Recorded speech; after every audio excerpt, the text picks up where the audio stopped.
My name is Ranga N. Ra. I'm a psychiatrist and I'm practicing in Delaware. I trained as a psychiatrist in my native India about 25 years ago, and I have been practicing in the field of treatment of severe mental illness ever since. I had this opportunity today to talk to NAMI Delaware about treating both the mind and body together. Traditionally, psychiatry has concerned itself with issues of the mind, and there has been a tradition in Western thought to keep separate the mind and the body. This goes back to René Descartes, who said that the mind was concerned about matters of spirit, and the body was concerned about other matters that were not spiritual in nature, much more related to the real world in which we live in. And this tradition had been adopted in medicine for a long time. Cutting back to where we are now in the modern era, in the United States and in Delaware, we see that there have been many effects, many unintended consequences of keeping the mind and body separate. For instance, insurance industry, which pays for most of the care of medical illnesses, seems to have a separate set of standards for treatment of physical illnesses and a completely separate and somewhat less treatment that's available for mental illnesses. And this has partly been influenced by the stigma of mental illness itself, but there are many reasons why this is happening. In a typical healthcare plan, for instance, a person may have unlimited coverage for their physical illnesses, but may have very limited treatment available for their mental illness. Let's say 365 days of inpatient treatment for a physical illness and just 30 days for a mental illness. This is a very unique kind of a situation that has emerged following the evolution of managed care industry in the United States. However, when one takes a look that is a little bit broader and from a distance, one can see that there are intricate relationships between physical illnesses and mental illnesses. I will take the example of depression as one mental illness that influences a number of physical ailments. For instance, depression, one episode of depression can result in a twofold increase in the chance of that person developing a heart attack.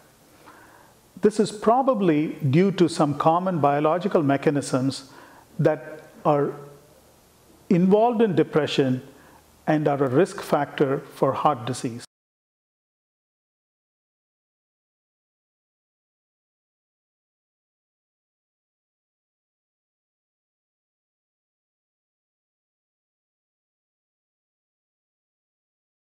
When we say that an episode of depression doubles the risk of heart disease, we are talking of depression as an illness. And this is diagnosed by even a period of as short as 2 weeks of sustained depressed mood with a number of other symptoms such as sleep disturbance, lack of appetite, lack of energy, maybe even suicidal thoughts. A typical average depressive episode lasts about 6 months. With treatment, certainly it improves early on, but the potential for relapse if someone abruptly stops the treatment lasts for about 6 months. So I would say an average episode is 6 months. When somebody has an episode of depression, they are twice as likely to suffer a subsequent heart attack in their lifetime compared to people who have never experienced an episode of depression. That would be the implied comparison group.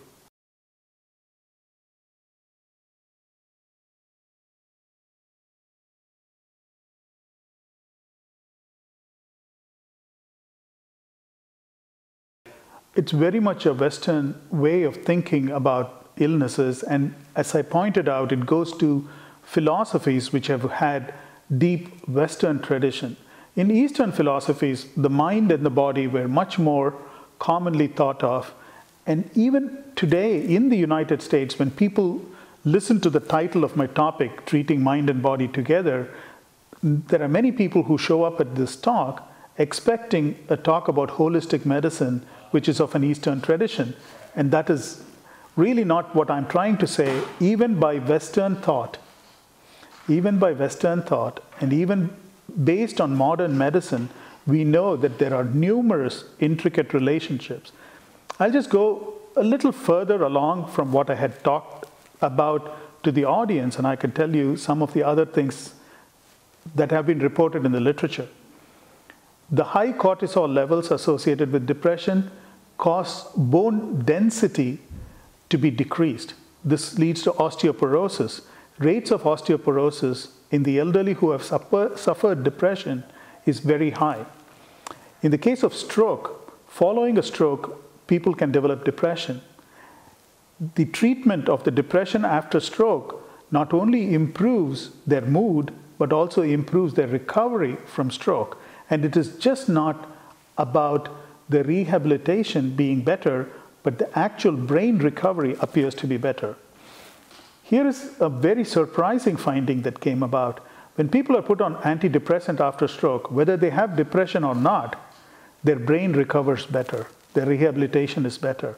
So there is a number of physical illnesses where there is solid evidence that there is a deep association with depression.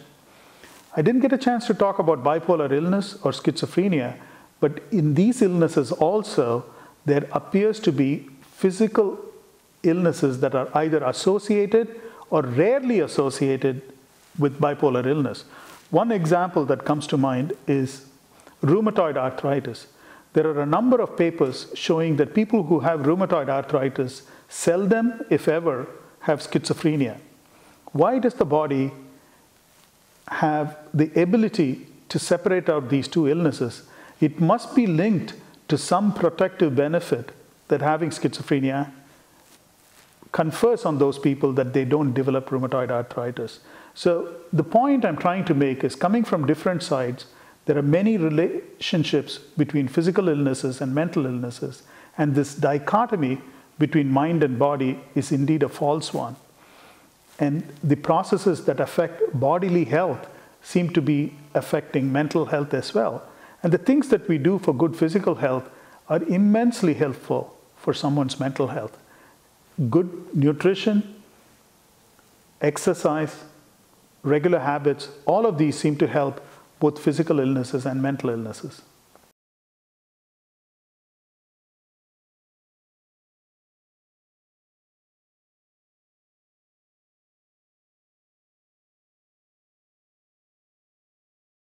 It actually is part of the tradition of medical education. Going back, even if you look back as recent as the early 1990s, many of the studies that I based my earlier comments on were not yet out. These studies were not published, and therefore people did not recognize how intricately depression is related to physical health. And then there is a lag period between the publications of studies to things being adopted in practice, as well as curriculum in medical schools being changed. All of these are occurring as we speak, and I think maybe a few years from now, integrated treatment would be much more common and would not be something that people would question as much. But the fact remains today, psychiatrists see themselves as treating only the physical part. And I was very struck by one of the attendees at the talk that I gave, and she said for 6 years she suffered from depression, and her cardiologist, who was treating her for ischemic heart disease, made no mention of a possible connection between her depression and her subsequent heart attack that she had after 6 years of depression. And she thought that there might be a connection. And it's the kind of thing that we are beginning to deal with. And one way this is going to change is from medical school curriculum, which allows people to understand that these connections are deep, and really the mind and body are inseparable, and treating the person as a whole is